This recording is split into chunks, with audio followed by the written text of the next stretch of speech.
여러분 안녕하세요. 여러분들 이제 공무원 시험 준비를 하시다 보면 처음 시작할 때 궁금한 게 하나 있죠. 내가 합격을 해서 공직에 들어가면 어느 부처에서 근무하게 될까? 부처 선택 기준은 어떻게 되지? 이거 상당히 물론 합격한 뒤에 궁금해야 될 사항인데 공부 시작하면서도 상당히 궁금한 사항이죠.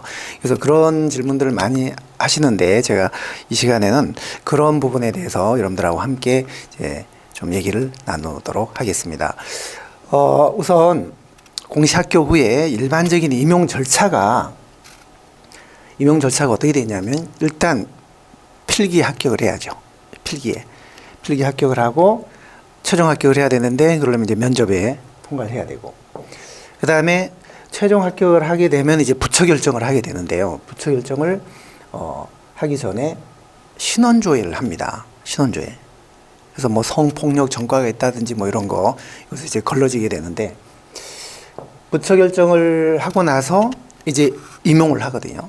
그 임용을 할 때 이제 연수를 받으면서 임용이 시작이 돼요. 그래서 필합을 하고 면접 보고 취합을 하고 그다음에 신원조회 통과해서 이제 부처 결정 이제 이 사람 임용해야 되겠다라고 하면 그 등록을 해줘요. 임용 후보자 등록 명부, 임용 후보자 명부에 이제 등록을 해서 등록 번호를 이제 주게 되는데 그 등록 번호를 부여받고 그때부터 부처 결정을 이제 해야 되거든요. 부처 결정이 되면은 이제 한 몇 달 뒤에 이제 연수 받으러 오세요라고 이제 통보가 가면 그때 연수 받으면서 임용이 시작이 되는 거예요. 자, 그런데 이제 부처 선택을 어떻게 할까? 뭐 그냥 빽 있고 줄 좋은 사람들은 좋은 부처 가고 그렇지 않은 사람들은 그냥 허접한 데 가냐. 이렇게 생각하는 분들이 많으신데 전혀 그런 거 아닙니다. 전혀. 대통령 아들도 좋은 부처 못 가요. 물론 대통령 아들이 공무원 시험 안 보겠지만. 자, 부처 선택 절차는 우선 부처 선택이 필요한 직렬이 있고 필요 없는 직렬이 있죠. 부처 선택이 필요한 직렬은 지금 제가 말씀드리는 거는 전국 일행직에 해당하는 얘기예요. 전국 일행직은 부처 선택을 해야 돼요. 그런데 물론 지역 단위로 모집하는 경우에도 그 안에서 또 부처 선택을 하지만 그건 이제 부처가 몇 개 안 되니까 그 지역 단위에는 큰 문제가 안 되고 전국 일행직 한 뭐 250명, 300명 이제 그 사람들이 이제 부처 선택 고민을 해야 되는 거거든요. 근데 이제 부처 선택이 필요 없는 직렬도 있지요. 뭐 국세청, 세무직은 국세청 가는 거고 경찰은 경찰청 가는 거고 고용노동직은 뭐 고용노동부 가는 거고 우정직은 뭐 우체국 가는 거고 출간직은 법무부 출입국관리사무소 가는 거고 교행은 교육청 가는 거고 성관이 법원경찰은 법원검찰은 이제 직렬이 딱 그 근무하는 부처가 정해졌기 때문에 고민할 필요가 없는데요. 지금 저희가 이제 말씀드리는 거는 전국 일행직이에요. 대부분이 전국 일행직에 이제 관심들이 많으니까요. 일단 그 최합 발표가 나면 당신 최종 합격했다. 참 기분 좋은 일인데요. 발표가 나면 그로부터 한 일주일 뒤에 인사처에서 통보가 옵니다. 인사혁신처에서 등록번호, 이 등록번호가 성적순이에요. 성적순. 1번 수석이에요. 2번 차석. 쭉 1번부터 한 300번까지 등록번호를 알려주는데 이게 성적이에요. 성적. 그럼 이제 그걸 들고 성적이 통보되면 그로부터 바로 한 4일 이내로 부처 선택을 하라 그래요. 지망을 하라 그래요. 시간이 굉장히 촉박합니다. 저도 그때 굉장히 바쁜데 그 시간이. 그러면은 1지망, 2지망, 3지망에서 이제 지망 부처를 써내야 돼요. 한 나흘 정도 시간 안에. 그리고 그 안에 자소서, 부처별로 왜 내가 기지부를 가고 싶은지, 왜 문체부를 가고 싶은지 자기 소개서를 써서 제출해야 돼요. 자소서와 함께 1지망, 2지망, 3지망을 이제 써서 지망을 하게 되거든요. 그러면 그로부터 한 1개월 정도 뒤에 이제 인사처에서 지망 부처하고, 그러니까 제가 기재부를 지망했잖아요. 그럼 홍길동이 기재부를 지망했는데 어떻게 생각하십니까? 서로 협의해서 심사 결정을 해요. 한 1개월 안에 1개월 정도 됩니다. 그래서 통보를 해줍니다.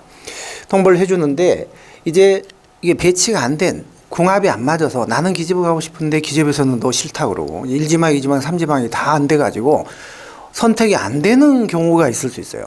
그런 경우가 한 4분의 1, 5분의 1 정도 돼요.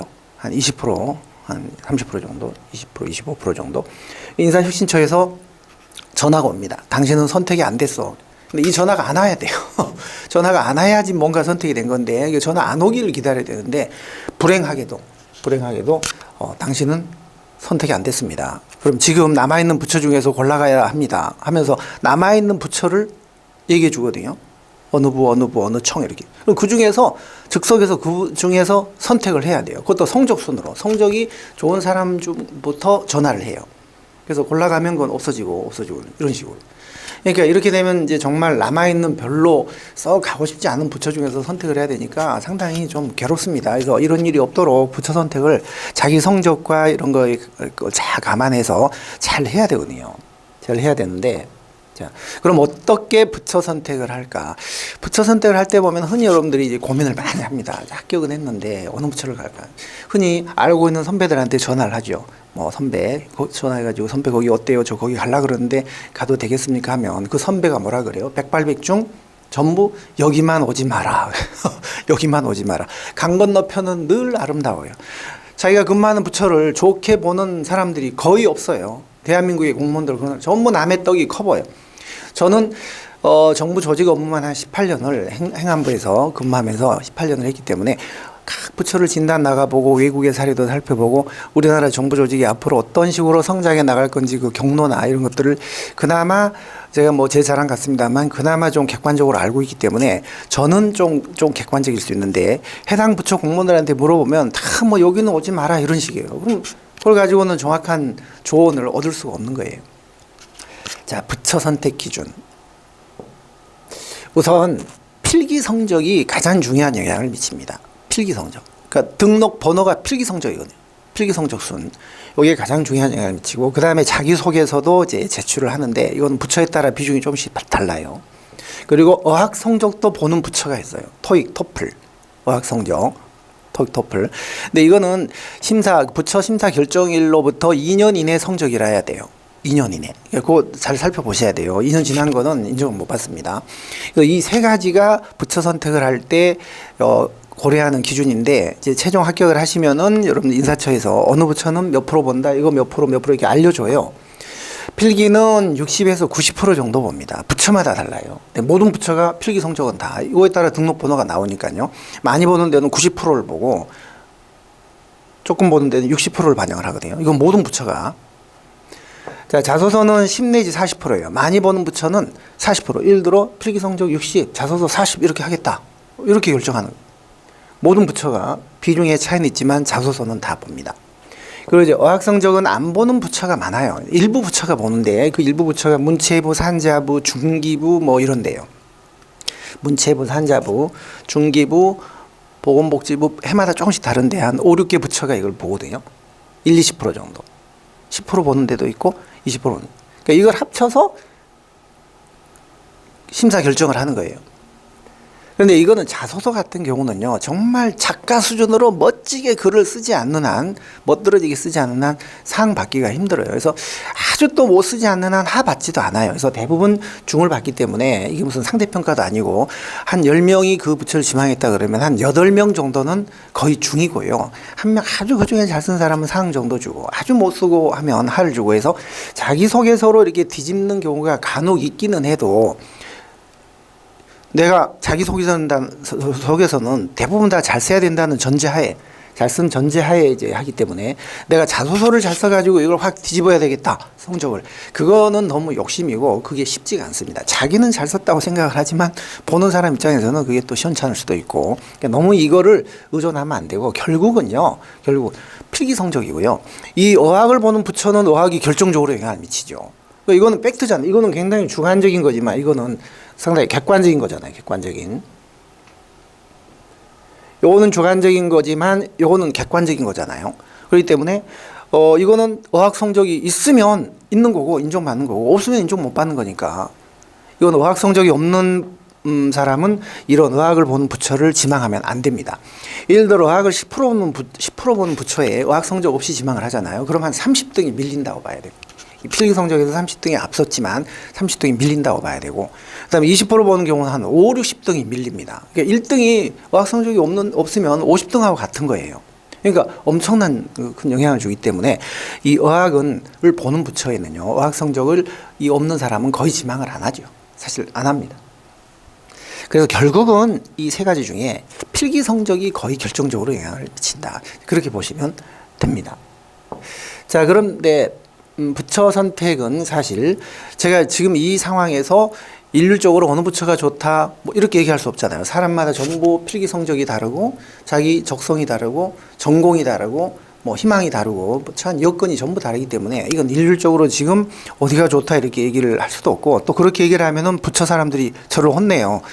좋지 않다라고 하면 그 부처 사람들이 전화해가지고 당신 뭔 근거로 그런 얘기를 함부로 하냐고 혼을 내면서 그렇게 할 수는 없고, 일단 부처 선택은 취합을 하신 후에 하시는 개인의 성적이나 등록번호하고 그거를 주워 들고 그다음에 자신의 적성과 전공 희망에 따라 이제 여건에 따라 개인별로 판단해서 이제 그때그때 결정을 해야 돼요. 그때 가서. 그래서 저희 선행정학 강의를 수강하시는 학생들한테는 제가 많은 합격생들이 신청을 하지만 그 나흘 동안에 전부 그걸 소화할 수가 없기 때문에 1인당 거의 한 3, 40분씩 투자해서 이제 1대1 맞춤형 상담을 해야 되는데, 선행정학 수강하신 분들은 합격 후에 저희한테 신청을 카스파에 하시면은 제가 정말 밤 늦게까지라도 다 상담을 해서 학생은 어디 가는 게 가장 좋겠다 이렇게 상담을 하거든요. 그때 상담을 할 때 쓰는 그 기법이 있어요. AB이라고, 계층화 분석법, Analysis Hierarchical Process라는 AB 기법이 있는데, 학생들, 수험생들이 흔히 보면 저한테 문자로 질문하거나 이렇게 할 때 저 열심히 해서 꼭 합격해서 선생님과 언젠가 AB하고 싶습니다. AB 이런 얘기 많이 하거든요. AB이 계층화 분석법인데, 이 기법을, 이거 원래 의사결정 기법인데 요걸 저는 응용을 해서 요걸 적용을 해서 여러분들 부처 배치 상담을 해주고 있거든요. 앞 기법은 이런 거예요. 자, 부처 선택을 하자. 부처 선택을 하는데 내가 부처 선택을 할 때 어떤 평가 기준을 중시하느냐. 자기가 중시하는 평가 기준을 이제 제시를 해야 돼요. 나는 지명도다. 선도 봐야 되고 결혼도 해야 되고 하니까 그래도 명함 탁 내밀고 뭐 문체부에 근무합니다. 기재부에 근무합니다. 공정거래위원회 근무합니다. 이게 폼 잡을 수 있는 이런 지명도가 나는 최고다. 이런 사람도 있을 거고, 아니면 나는 유학이라든지 뭐 국내 대학원 진학이라든지 자기 개발을 할 수 있는 기회가 많은 부처가 좋겠다. 뭐 이런 사람도 있을 거고, 나는 승진 잘 되는 데가 좋다 무조건 이런 사람 있을 거고, 나는 죽어도 세종시 못 간다. 선도 보고 해야 되는데 뭐 내가 어떻게 세종시가 아니면 못 간다. 사람마다 전부 이게 평가 기준이 부처 선택을 할 때 다를 수가 있어요. 그리고 자기 성적에 따라 이제 갈 수 있는 이거 가지고 돌씩 짝을 지어서 비교해야 돼요. 자, 나는 지명도가 중요하냐 자기 개발이 더 중요하냐. 지명도가 중요하면 여기다 체크. 이게 중요하면 여기다 체크. 또 승진이 중요하냐 지명도가 중요하냐. 난 승진이 중요하다. 체크. 또 이거하고 이거 또 이게 돌씩 짝을 지어서 비교를 하는데, 이것을 우리 이제 행정학에서는 쌍대 비교라고 하거든요. 다 이렇게 비교를 한 다음에 내가 그럼 갈 수 있는 부처, 내 성적을 감안했을 때 어느 정도 부처까지 갈 수 있는가. 요거를 이제 제시를 따져봐야 돼요. 저는 문체부, 성적이 좋은 사람이겠네. 이 사람은 문체부, 기재부, 산자부, 중기부 정도 생각을 한다. 그럼 이 중에 내가 문체부하고 기재부를 놓고 볼 때 지명도는 어떠냐. 이걸 1차적으로 이제 비교를 해야 돼. 지명도가 문체부냐 기재부냐. 둘 다 막강한 부처들이죠. 정말 합격생들이 선호하는 아주 선망의 대상, 로망. 그 다음에 또 자기 개발은 어떠냐. 문체부가 좋으냐 기재부가 좋으냐. 또 승진은 어디가 빠르냐. 이런 식으로 각각의 평가 기준에 대해서 부처들을 둘씩 짝을 져서 다 비교해서 역시 이것도 우열을 다 체크해야 돼. 전부 체크한 다음에 이걸 종합하는 이제 공식이 있는데, 종합을 하면 결론이 딱 나옵니다. 자, 당신은 문체부 가는 게 좋겠다. 아니다. 산자부 가는 게 좋겠다. 당신은 의학이 있으니까 중기부 가는 게 좋겠다. 이렇게 점괘가 딱 나오거든요. 그럼 그걸 가지고 1지망, 2지망, 3지망 이렇게 지망을 하면 돼요. 저랑 같이 다 상담을 해서 합격 후에 이제 그 결정을 해야 됩니다. 자, 여러분들 지금까지 임용 절차와 부처 선택 기준을 말씀드렸는데요. 합격을 해야 부처 선택도 할 수 있습니다. 합격을 하셔야 됩니다. 열심히 하셔서 꼭 합격하시기 바랍니다. 자, 지금까지 선행정학 김준기였습니다.